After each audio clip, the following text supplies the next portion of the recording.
મહેસાણા ખાતે સરકારી નોકરી મેળવનાર ચોક્કસ શિક્ષકો પોતાની ફરજમાં બેજવાબદાર છે।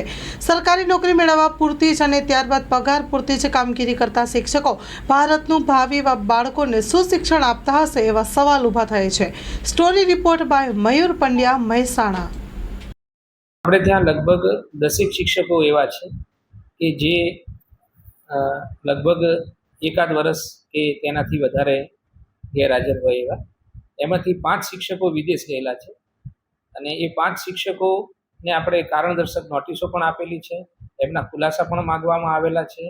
એમને જો તરત એમને કોઈ જવાબ નથી આપ્યો તો ફરીથી પણ આપણે કારણદર્શક નોટિસ આપી અને એમનો જવાબ મેળવવાનો પ્રયત્ન કર્યો છે।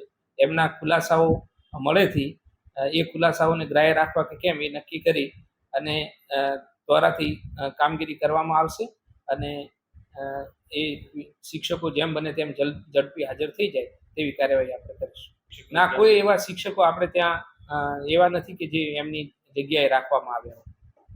જો વિદેશમાં તો આપણે ત્યાંથી શિક્ષકો જે એનઓસી લઈને તો ઘણા બધા શિક્ષકો વિદેશ જતા હોય છે અને એ આપણે 90 દિવસની મર્યાદામાં એમને એનઓસી આપતા હોઈએ છીએ, પણ જે લાંબા સમયથી ગેરહાજર હોય અને વિદેશમાં હોય એવા 5 શિક્ષકો છે। એ શિક્ષકોમાં કેવા પ્રકારની એવો કાર્યવાહી થઈ શકે?